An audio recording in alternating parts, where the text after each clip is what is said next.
Hello friends, welcome to YouTube channel HealthQ, the place where our mission is not only to motivate you but help you to move on to the brighter side of the health. I am physiotherapist Meghna Dave and today I am back with another video on facial paralysis. Friends, facial paralysis, a very common lower motor neuron lesion that affects your cranial nerve 7. Now, 95% of people recover from this problem completely without much hassle within 3 months of time frame. But that 5% of people are always left with residual. And one common residual that is experienced and observed by patients who suffer from residuals of Bell's palsy is facial tightness, contracture or pull. Now what is this facial tightness, contracture or pull? We are going to discuss that in today's video. So make sure to watch this video till the end. Let's begin.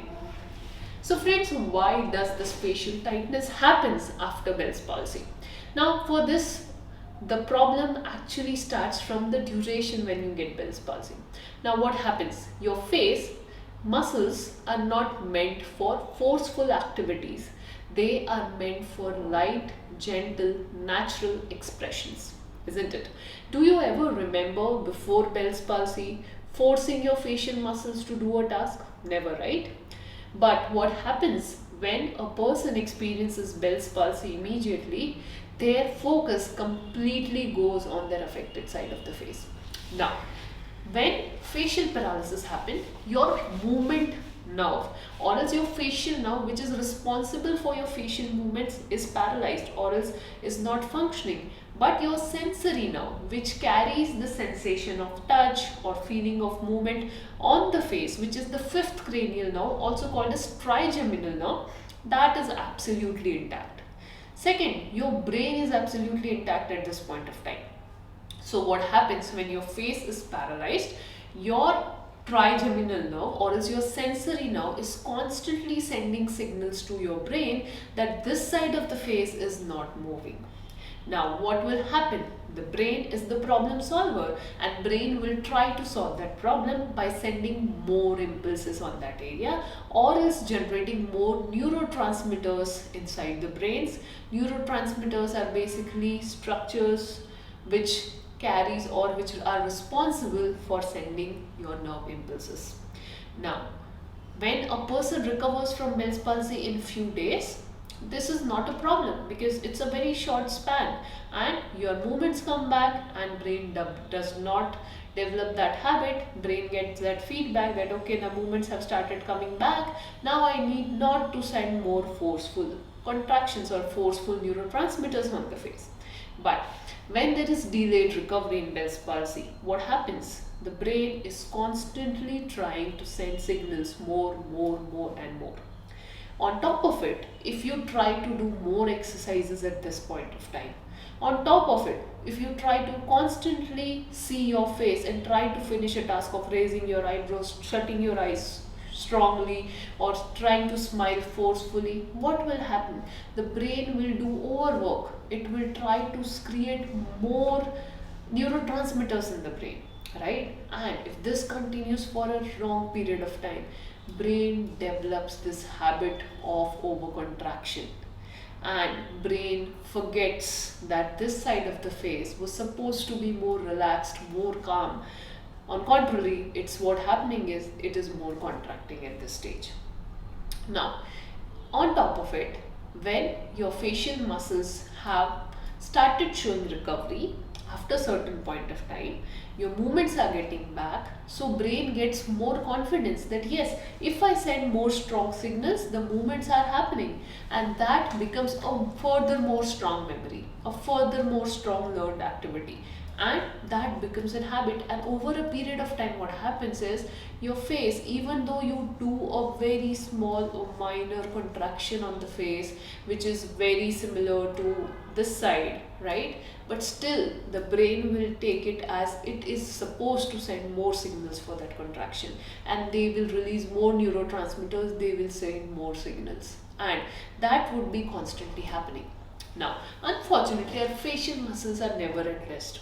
Really, when we are sleeping also, when we are dreaming also, our facial muscles are contracting. Now, when this overcontraction is happening for such a long period of time, on the top of it, we use our laptops, desktop, phone, where our eyes are constantly working. They are forced to blink over a period of time. When we speak to a lot of people, when we chew our food, this face just don't get rest. And what happens to a muscle which does not get rest? It gets tired, right? And as it gets tired, it also gets spastic, it also gets tight, because it's now telling the body that I don't want to move, I'm tired, right? And this leads to the sense of tightness and contractures. So literally, there is no atrophy in facial muscles. The reason, first, the blood supply to the facial muscle is good. Second, to develop atrophy, the brain should consider this face as dead, right? Now, for example, in hand, right, if a hand muscle is not functioning, the brain will literally not constantly get any feedback that okay, this side is not functioning, right? And due to which the brain will consider that this area don't exist, because neuroplasticity principle applies that if you don't use your neurons, you lose your neurons. That exactly happens here, and you lose a movement and then the muscles start shrinking. But here there is the problem is over movement, over contraction, over release of neurotransmitters, and that's where the major mistake that patients make, and that is conscious effort of doing facial movements. And that's why we during our sessions recommend, please don't do more facial exercises, don't force your facial muscles. It's okay if you skip exercises, please, it's okay. But what is important is to relax your facial muscles. The more you relax, the more you calm down, the less would be the release of neurotransmitters. The less is the release of neurotransmitters, your facial muscles will gradually start settling down.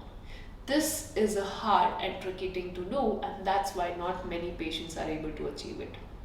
That's why they don't see results, and that's why they think that synkinesis is getting worse day by day. So what's the solution to this? Solution number one, be calm when you are in your early phase of Bell's palsy. Don't force your facial muscles to contract.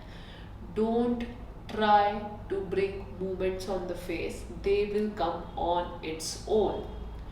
Number three, don't encourage stimulations on the face in the early phase of Bell's palsy. There is no relation. Your stimulation will overstimulate your facial muscles and will cause contractions.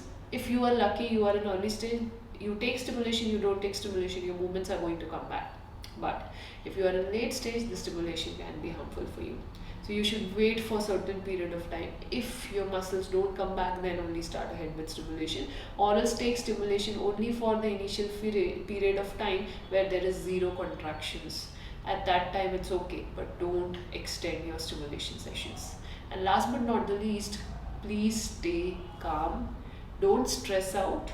Instead, focus on meditation, focus on gradual relaxation of your facial muscle, because that is actually going to prevent all the issues on the face. If you have any other questions related to facial paralysis, make sure to put them in the comment section below.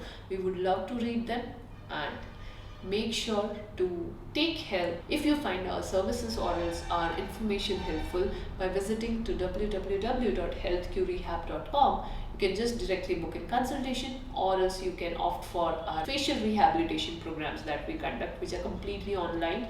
You don't need any machines, any devices for this. Just with the help of your hands and with your video sessions, you can work on your facial muscles. You can work one-on-one with our therapist in group setup, or else in a remote setup. You can just take monthly sessions, daily sessions, all up to you. So make sure to check our app as well as our website out to know more.